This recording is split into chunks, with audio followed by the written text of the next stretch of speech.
والعاقبۃ للمتقین والصلاة والسلام علی سید الانبیاء والمرسلین اما بعد فاعوذ باللہ من الشیطان الرجیم بسم اللہ الرحمن الرحیم یوم نبطش البطشۃ الکبریٰ انا منتقمون صدق اللہ العظیم۔ پاک مالک کا پاک کلام قرآن مجید برہان رشید کا پارہ نمبر 25 سورہ الدخان آیت نمبر 16 ترجمہ کرتے ہیں۔ فرمایا اس دن کو یاد کرو جب ہم سب سے بڑی پکڑ پکڑیں گے، بے شک ہم بدلہ لینے والے ہیں۔ یہ اس آیت شریفہ کا ترجمہ ہے۔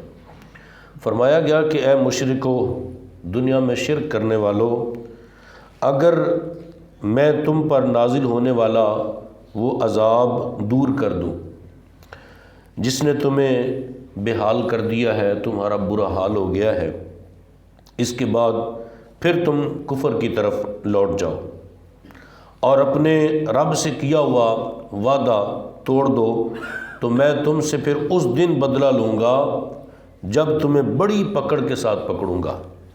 اس دن سے مراد قیامت کا دن ہے یا غزوہ بدر کا دن ہے۔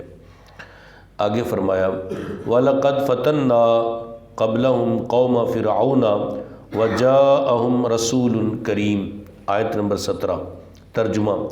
اور بے شک ہم نے ان سے پہلے فرعون کی قوم کو جانچا اور ان کے پاس ایک معزز رسول تشریف لایا۔ اس سے پہلی آیت میں رب تعالیٰ نے بیان فرمایا کہ کفار مکہ اپنے کفر پر ہی قائم ہیں، اور اس آیت سے بیان فرمایا کہ ان سے پہلے جو کفار گزرے ان کا طریقہ بھی یہی رہا۔ چنانچہ اس آیت کی دو تفاسیر ہیں۔ پہلی تفسیر یہ ہے کہ اے میرے محبوب صلی اللہ تعالیٰ علیہ وسلم، ہم نے مشرکین مکہ سے پہلے فرعون کی قوم کو حضرت موسیٰ علیہ السلام کے ذریعے آزمائش میں مبتلا کیا۔ اس لیے مبتلا کیا تاکہ وہ ایمان لے آئیں اور ان کا جو چھپا ہوا حال ہے وہ ظاہر ہو جائے۔ لیکن ہوا کیا؟ انہوں نے ایمان کے مقابلے میں کفر ہی اختیار کیا۔ اس آیت کی دوسری تفسیر یہ ہے کہ اے حبیب صلی اللہ تعالیٰ علیہ وسلم، ہم نے مشرکین مکہ سے پہلے فرعون کی قوم کو مہلت دے کر ان پر رزق کو وسیع کر کے انہیں آزمائش میں مبتلا کر دیا۔ اس سے کیا ہو؟ تاکہ ان کا جو چھپا ہوا حال ہے وہ ظاہر ہو جائے اور ان کے پاس ایک معزز رسول یعنی حضرت موسیٰ علیہ السلام تشریف لائے۔ آگے ان ادو الیہ عباد اللہ انی لکم رسول امین، آیت نمبر 18۔ اور کہا کہ اللہ کے بندوں اللہ کے بندوں کو میرے حوالے کر دو، بے شک میں تمہارے لیے امانت والا رسول ہوں، آیت نمبر 18 کا ترجمہ۔ جب حضرت موسیٰ علیہ السلام فرعون کے پاس آئے تو اس نے فرمایا کہ بنی اسرائیل کو میرے حوالے کر دو، یعنی موسیٰ علیہ السلام نے کہا، اور تم جو شدتیں اور جو سختیاں ان پر کرتے ہو اس سے انہیں رہائی دے دو، بے شک میں تمہارے لیے وحی پر امانت والا رسول ہوں۔ حضرت موسیٰ علیہ السلام کا جو تفصیلی واقعہ ہے وہ سورہ طٰہٰ کی آیت نمبر 47 میں تفصیل کے ساتھ گزر چکا ہے۔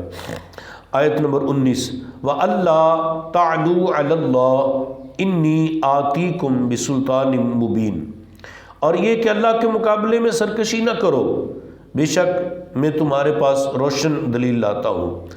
حضرت موسیٰ علیہ السلام نے فرعون سے فرمایا کہ تم اللہ تعالیٰ کی وحی، اس کے رسول اور اس کے بندوں کی توہین کر کے اللہ کے مقابلے میں سرکشی نہ کرو، بے شک میں تمہارے پاس اللہ کی طرف سے معجزات کی صورت میں اپنی نبوت اور رسالت کی سچائی کی دلیل لاتا ہوں جس کا انکار کرنے کی کوئی بھی صورت نہیں ہے۔